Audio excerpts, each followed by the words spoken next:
Do you know کہ ایک debate ہے، بہت سے لوگوں کے ذہن میں کویسچن آتا ہے کہ اللہ کی ذات ہر جگہ موجود ہے.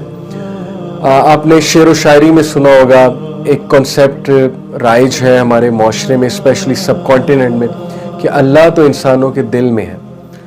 سوال یہ پیدا ہوتا ہے کہ کیا اللہ انسانوں کے دل میں فزیکلی موجود ہے؟ کیونکہ اللہ سبحانہ و تعالیٰ، اللہ جل جلالہ کو دیکھنے کی خواہش موسیٰ علیہ السلام نے کی، اور جب اللہ نے اپنا جلال، اپنا حجاب جو ہے وہ سائڈ پہ کیا، اور اللہ کا نور، انفیکٹ اس حجاب کا ہی نور آئی بلیو، جب وہ اس پہاڑ پر پڑا تو پہاڑ ریزے ریزے ہو گیا. اٹ مینس کہ نتھنگ کین سسٹین اللہ سبحانہ و تعالیٰ ایکسیپٹ جو اللہ سبحانہ و تعالیٰ نے خود اپنے لیے جو ہے وہ جگہ متعین فرمائی ہے. Allah is above his throne. So how can human heart, physically sustain Almighty Allah? These are some of the questions. ہاں، اللہ تعالیٰ ہر جگہ موجود ہے اپنے علم کے مطابق، ہر چیز کا احاطہ کیے ہوئے، اور یہی تو گریٹنس ہے اللہ کی. اللہ needs not be everywhere. He is above his throne. Yet he is taking account of everything. This is God. Okay, this is how Allah is the most superior being. He is the controller. He is the cherisher. He is the nourisher. اللہ سبحانہ و تعالیٰ نے موسیٰ علیہ السلام اور ہارون علیہ السلام کو کیا کہا؟ جب موسیٰ علیہ السلام ہارون علیہ السلام کو اللہ سبحانہ و تعالیٰ فرعون کی طرف بھیج رہے تھے دعوت دینے کے لیے، اللہ نے کیا کہا؟ اللہ نے کہا کہ indeed I am with you, I hear and I see. تم لوگ گھبراؤ نہ، کیونکہ موسیٰ علیہ السلام کے دل میں ظاہر ہے کچھ گھبراہٹ تھی کہ اوبیسلی ادھر جائیں گے، فرعون کی بہت فوج ہوگی، فرعون کی جو ہے وہ اس کا لشکر ہوگا، ہم وہاں کیسے انٹر ہوں گے، ان سے بات کیسے کریں گے، مقابلہ کیسے کریں گے. اللہ از ریلیونگ دیم. اللہ نے کہا کہ میں تمہارے ساتھ ہوں، میں دیکھ رہا ہوں اور میں ہر چیز کو سن رہا ہوں. اچھا، اب اللہ کا ساتھ ہونا، اس سے کیا مراد ہے؟ اللہ تو عرش پر مستوی ہے فزیکلی، جیسے اللہ کی شان کو لائق ہے. اس کے بہت سے دلیل، اللہ کے نبی صلی اللہ علیہ وسلم، صحیح مسلم کی حدیث ہے کہ ایک صحابی سے تھوڑی سی زیادتی، انہوں نے اپنی سلیو گرل کو تھپڑ مار دیا، غصے ہو گئے کسی بات پہ، ہی سلیپڈ ہر. تو وہ اللہ کے نبی صلی اللہ علیہ وسلم کے پاس ریمورسفل، ریگریٹفل ہو کر آئے. انہوں نے کہا کہ میرے سے یہ زیادتی ہو گئی ہے تو میں کیا کروں؟ تو اللہ کے نبی نے کہا کہ یو ہیو ٹو فری ہر، اور اس کا کفارہ ہے کہ تم اس کو آزاد کر دو، لیکن اس کو پہلے بلاؤ، میں اس سے کچھ کویسچنز کروں گا. تو سلیو گرل جب اللہ کے نبی صلی اللہ علیہ وسلم کے پاس آئی تو اللہ کے نبی صلی اللہ علیہ وسلم نے پوچھا کہ این اللہ، where is Allah? And she said فی السماء، آسمانوں میں. اوکے، اینڈ دین آسمان میں، اینڈ دین ہی آسکڈ کہ ہو ایم آئی، میں کون ہوں؟ تو اس نے کہا کہ you are the messenger of Allah, محمد صلی اللہ علیہ وسلم. تو اللہ کے نبی نے کہا free her for she is a believer. تو یہ جو سوال ہے عقیدے کا سوال ہے کہ اللہ کہاں ہے، ہمارا عقیدہ اللہ آسمان میں، یعنی عرش پہ، آسمانوں کے اوپر بھی. اور سورہ ملک میں دلیل ملتی ہے، امنتم من فی السماء، وہ ذات، کیا وہ ذات جو آسمان میں ہے، کیا تم اس سے نہیں خوف کھاتے؟ اوکے، سو پھر اس کا کیا مطلب ہے کہ اللہ موسیٰ علیہ السلام کے ساتھ ہے؟ یہی تو گاڈ ہے کہ اللہ عرش پر مستوی ہونے کے باوجود ہر چیز آبزرو کیے ہوئے، ہر چیز کا احاطہ کیے ہوئے، اور ان کی مدد ان کے ساتھ ہے. ان کی جو ہے وہ he is seeing everything, he is hearing everything. If he wills, nothing can happen to Musa and Harun alayhi salam. This is how Allah subhanahu wa ta'ala is telling them that I am with you. And whenever the beauty of the Quran is that whenever Allah mentions himself and you start to feel that he is so far away, he is so distant, he brings you back through such ayahs. جب بھی آپ یہ سوچے وہ عرش کتنا دور ہے، اللہ عرش پہ مستوی ہے، he brings you back by telling you کہ میں تو تمہاری شارک سے بھی زیادہ قریب ہوں. اب شارک سے زیادہ قریب ہونے کا کیا مطلب ہے کہ not physically but شارک سے زیادہ قریب، کہ obviously اس کی تفسیر ایک تو یہ ہے کہ اللہ کے جو کرامن کاتبین ہیں، 2 اینجلز ہیں، وہ ہر چیز ریکارڈ کر رہے ہیں تو اللہ تعالیٰ کو رپورٹ ہو رہی. دوسرا he is observing everything, he is seeing everything. How he does that واللہ عالم، یہ متشابہات میں سے اللہ کو بہتر پتہ ہے how he is doing that because he is God and we don't know anything. موسیٰ علیہ السلام اور خضر علیہ السلام کے واقعے سے کیا ثابت ہے؟ موسیٰ علیہ السلام اور خضر علیہ السلام کچھ گفتگو کر رہے تھے. وہ جو کشتی والا پورا واقعہ، کشتی میں شگاف ڈالنے والا، تو وہ جو کشتی کا ایک پیس تھا، ووڈ کا پلانک تھا، وہ سمندر میں تھا، پانی میں تھا. اس پلانک پہ ایک پرندہ آ کے بیٹھا اور اس نے اپنی چونچ سے پانی پیا اور اس کی چونچ سے کچھ قطرے گئے. تو خضر علیہ السلام نے موسیٰ علیہ السلام کو کہا کہ موسیٰ ڈو یو نو کہ اللہ کا علم کمپیئرڈ ود آور علم، اللہ کا علم اور ہمارا علم، اس میں کتنا فرق ہے؟ اس میں یہی فرق ہے جس طرح کہ اس پرندے کی چونچ میں سے جو پانی کے قطرے گرے ہیں وہ ہمارا علم ہے, اور یہ پورا سمندر اللہ سبحانہ و تعالیٰ کا علم ہے. سو سبحان اللہ, what do we get from it, that اللہ اپنے علم کے مطابق ہر جگہ ہے. اللہ کی ذات ہر چیز آبزرو کیے ہوئے ہے. اور پروفٹ صلی اللہ علیہ وسلم نے ابو بکر صدیق رضی اللہ عنہ کو کیا کہا تھا جب وہ ابو بکر صدیق تھوڑے سے غمزدہ ہو رہے تھے, قریش اور مشرکین پروفٹ صلی اللہ علیہ وسلم اور ان کے پیچھے پڑے تھے, غار ثور میں جب پناہ لی تھی, تو ابو بکر صدیق کو اللہ کے نبی صلی اللہ علیہ وسلم نے کیا کہا تھا, what do you say of the three, تم کیا کہو گے ان تین کے بارے میں. تو تیسرا کون تھا وہاں پہ؟ اللہ کے نبی صلی اللہ علیہ وسلم ابو بکر صدیق کو یہی تو بتا رہے تھے کہ تیسرا اللہ ہے, وہ ہمارے ساتھ ہے, اور غم نہ کرو. Okay, do not grieve, Allah is with us, لا تحزن ان اللہ معنا, کہ تم غم نہ کرو, بے شک اللہ کی ذات ہمارے ساتھ ہے. تو یہ بڑا زبردست ایک ہمارے لیے بھی سپورٹ ہے کہ جو کچھ بھی ہو جائے اللہ تمہارے ساتھ تھا, تمہارے ساتھ ہے, تمہارے ساتھ رہے گا. ہر چیز تمہارا ساتھ چھوڑ جائے گی, اللہ ہوگا اور اللہ تمہارا انتظار کر رہا ہوگا. سو the king of the kings, he is not disconnected even from the poorest and sinful of his servants. کتنی ہوپفل بات ہے کہ اس کے جو پورسٹ اور sinful of the servant ہے, یعنی جو سب سے گناہگار ہے, اللہ اس سے بھی ڈسکنیکٹڈ نہیں ہے. اور ہم نے لوگوں کو کتنا ڈسکنیکٹ کر دیا اللہ سے.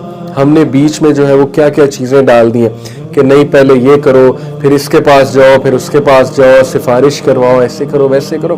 whereas اللہ says کہ میں تم لوگوں کے قریب ہوں, میں تمہاری بات بھی سن رہا ہوں, اور کوئی بھی جو ہے وہ دعا کرنے والا مجھے پکارتا ہے, میں اس کو آنسر کرتا ہوں, چاہے وہ جتنا مرضی گناہگار ہے, چاہے وہ اللہ کی ایگزسٹنس کو نگیٹ کرنے والا بھی ہے. اوکے, بلکہ اس میں ایک لطیفہ بھی ہے کہ ایتھیسٹ جو ہے جب جہاز کریش ہونے والا ہوتا ہے تو ان کے منہ سے بھی نکل جاتا ہے او مائی گاڈ, اوکے, یا او گاڈ ہیلپ اس. سو پروفٹ صلی اللہ علیہ وسلم he wanted us to have this idea while making dua as well. He said al-firdaus is directly above the below the arsh of Allah subhanahu wa ta'ala. It is the highest jannah. The rivers of paradise flow from the throne. So ask him for al-firdaus. اللہ کے نبی صلی اللہ علیہ وسلم نے ہمیں دعا بھی بڑے ویژن کے ساتھ کرنا سکھائی ہے کہ الفردوس کی ہمیشہ خواہش کرو, کیونکہ الفردوس اللہ کی جنتوں میں ٹاپ کی جنت ہے, اور ہر جنت کا درجہ جو ہے وہ الفردوس کے نیچے ہے. سو عرش کی دیکھیں بڑائیت جو ہے وہ مزید اس سے واضح ہوتی ہے کہ عرش کے نیچے الفردوس ہے. اسی لیے اللہ کے نبی صلی اللہ علیہ وسلم نے ہمیں دعا بھی اسی طرح سکھائی کہ جنت الفردوس کی دعا کیا کرو, جنت الفردوس کا سوال جو ہے وہ کیا کرو. Arsh is also the greatest station on the day of judgment. In fact, we have been told in a hadith کہ اللہ کے عرش کے نیچے 7 لوگ کو سایہ ملے گا. جب قیامت والے دن بہت گرمی ہوگی, پسینے سے شرابور ہوں گے لوگوں کا حال برا ہو رہا ہوگا, لوگوں کو شیڈ چاہیے ہوگا. 7 خوش نصیب لوگ ہیں, 7 types of people جن کو اللہ کے تھرون کے نیچے شیڈ ملے گی. اور ہمارے لیے الحمدللہ کتنی خوبصورت بات ہے, کتنی موٹیویشن ہے کہ ان 7 میں سے ایک نوجوان ہے, یعنی ایک ٹائپ اس نوجوان کی ہے جس کا دل مسجد سے لگا ہوتا ہے. اوکے, جو فطروں کی جگہ کو اوائڈ کر کے مسجد میں بیٹھتا ہے, مسجد جاتا ہے. He likes going to the mask.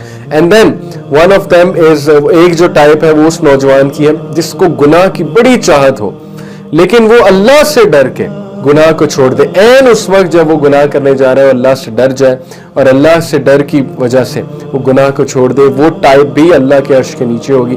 پھر اس میں ایک حاکم آتا ہے جو انصاف کرنے والا ہے. پھر اس میں وہ لوگ آتے ہیں جو ایک دوسرے سے خالصتاً اللہ کے لیے محبت کرتے ہیں, ایک دوسرے کو فائدہ اللہ کے لیے پہنچاتے ہیں, کسی گریڈ کے لیے نہیں, مٹیریلسٹک ریزن کے لیے نہیں.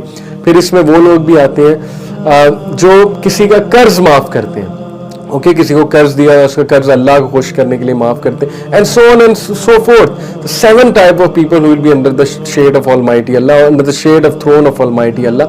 And Prophet sallallahu alaihi wasallam, what he said کہ جب مجھے ہوش آئے گا قیامت والے دن, میں اللہ کے عرش کی طرف بھاگوں گا, and I will see Musa علیہ السلام already clinging to one of the pillars of throne. کیا سائٹ ہوگی وہ کہ اللہ کے نبی موسیٰ علیہ السلام کو he will be clinging, چمٹے ہوں گے one of the pillars of the throne کے ساتھ. اور throne it is such majestic کہ اینجلز نے اسے پکڑا ہوا ہے, وہ اینجلز لے کر آئیں گے اللہ کا عرش, جیسے ایک کنگ جو ہے اپنے عرش پہ آ رہا ہوتا ہے, اپنے جو ہے اس پہ تخت پہ آ رہا ہوتا ہے. سو اللہ کا تھرون اینجلز نے تھاما ہوا ہے, اور وہ اینجلز کا جو سائز ہے, one of these angels, اس کا سائز کتنا, آپ لوگ حیران رہ جائیں گے کہ اللہ کے نبی صلی اللہ علیہ وسلم نے فرمایا کہ اگر وہ اینجل جس نے اللہ کا تھرون بیئر کیا ہوا ہے, one of the angels, okay, اگر اس کے ایئر لوب سے یہاں سے ایک پرندہ اڑنا شروع کرے اور اس کے کندھے تک آئے تو اس پرندے کو 700 سال لگیں گے. 700 years will be taken by that bird, اس سے پہلے کہ وہ یہاں سے لے کے یہاں تک آئے. So imagine the gigantic size, the greatness of those angels, and they are some of the greatest angels جنہوں نے اللہ کے عرش کو جو ہے وہ تھاما ہوا ہے. And these angels are always glorifying the perfection of Allah, and Allah is basically independent of the bearers of throne. اس کا یہ مطلب نہیں ہے کہ اللہ کو نعوذ باللہ انہوں نے اٹھایا ہوا ہے, تھرون کو انہوں نے اٹھایا ہوا ہے, which is the roof of all the creation. ہر چیز اللہ کے تھرون کے نیچے ہے, and they are constantly glorifying the praise of Allah. You know, امام مالک رحمہ اللہ, he makes us understand our creed. تھرون کے حوالے سے ہمارا جو عقیدہ ہے. A man asked امام مالک رحمہ اللہ, how did Allah rise above his throne? یہ جو آتا ہے کہ اللہ اپنے عرش پر استوا, مستوی ہوا, رائز ہوا. How can we understand how did it happen? تو امام مالک جو ہے he started to shake, and you know he started to sweat. انہیں پسینہ آنے لگ گیا اللہ کے ڈر سے کہ میں کہیں کو غلط جواب نہ دے دوں. تو ان سے یہ عقیدہ ہم تک پہنچا کہ اس کا جواب کیا ہے. He said, Allah's rising is known. اللہ کا مستوی ہونا یہ ویل نون ہے, یہ ہمیں بتایا گیا ہے. But how is beyond our comprehension. کیسے, یہ ہمیں سمجھ نہیں آنے والا, اس کو کمپریہینڈ کرنے سے ہم قاصر ہیں. But to believe in it is mandatory. اس پہ ایمان لانا فرض ہے. And to ask about it is بدعہ. اور اس کے بارے میں سوال پوچھنا وہ بدعت ہے. تو یہ بیسکلی ہمارا عقیدہ ہے. اور جب اللہ نے اپنی کریشن کو جو ہے وہ کمپلیٹ کیا تو آپ کو پتا ہے کہ اللہ نے اپنے عرش کے نیچے کیا لکھا, he wrote under his throne when he created all the creation. تو اللہ سبحانہ تعالیٰ نے کیا خوبصورت بات لکھی. اللہ said, verily my compassion overcomes my wrath. بے شک میری رحمت اور میرا جو تم لوگوں سے پیار ہے, میری کریشن سے جو محبت ہے, اور میری جو forgiveness ہے, میری جو رحمہ ہے, وہ میرے غضب پہ حاوی ہے. تو یہ میسیج اللہ سبحانہ تعالیٰ نے دیا. اور یہ تھرون کی عظمت ہے. اور تھرون کے حوالے سے اور بھی بہت سی باتیں ہیں. جبرائیل علیہ السلام عرش مکین ہے, عرش کے ساتھ ہوں گے. اور ایک بار کتنی خوبصورت بات ہے, جبرائیل علیہ السلام نے رسول اللہ صلی اللہ علیہ وسلم نے جبرائیل علیہ السلام سے پوچھا کہ جبرائیل, میرے رحمت للعالمین ہونے کا آپ کو بھی کوئی فائدہ ہوا ہے, کیونکہ عالمین کے لیے رحمت ہو تو آپ بھی عالمین میں سے ہی آتے ہیں. جبرائیل علیہ السلام نے کہا کہ یا رسول اللہ, Allah's messenger, آپ کی وجہ سے مجھے میری تقدیر, میرا مقدر پتہ لگا ہے, کیونکہ میں وہی لے کر آ رہا تھا اور وہاں پہ میں نے اپنے بارے میں سنا. اللہ نے یہ فرمایا کہ عرش مکین ہے, عرش کے قریب ہوگا. دس از مائی مقدر and this is one of the greatest مقدر سم ون کین ہیو. تو جبرائیل علیہ السلام اللہ کے نبی صلی اللہ علیہ وسلم کو کہہ رہے ہیں کہ آپ کی وجہ سے, آپ رحمت ہے, سراپا رحمت ہے, آپ کی وجہ سے مجھے میرا مقام پتہ لگا. اور اللہ کے جو اینجلز ہیں جن کا آنریبل مینشن کیا ہے, اور اللہ کا تھرون شیک بھی کیا. حضرت سعد بن معاذ کی جب ڈیتھ ہوئی, the throne of Almighty shook. Why? Because of joy کہ سعد کی روح آ رہی ہے. Such was the greatness of سعد بن معاذ رضی اللہ عنہ عنہ, جو غزوہ خندق کے موقع پہ تیر انہیں لگا تھا, پھر وہ شہید ہو گئے. ان کی گریٹنس دیکھیں کہ اللہ کا عرش آؤٹ آف جوائے شیک کر رہا ہے کہ سعد کی روح آ رہی ہے اور یہاں پر آئے گی, تو وہ اس سے ملنے کے لیے, یعنی تھرون از الائیو ٹو, اس سے ملنے کے لیے ایکسائٹیڈ ہو رہا ہے اور شیک کر رہا ہے. سو آئی پرے ٹو اللہ سبحانہ و تعالیٰ, اللہ تعالیٰ ہمیں بھی نیک بننے کی توفیق عطا فرمائے. اور جب ہم دعا کریں اللہ سے جنت الفردوس کی دعا کریں, کیونکہ وہ تھرون کے بالکل قریب ہے. اور اللہ تعالیٰ جو ہے وہ ہمارے معاملات میں آسانی فرمائے, اور ہم سب کو اللہ تعالیٰ ہدایت کرے.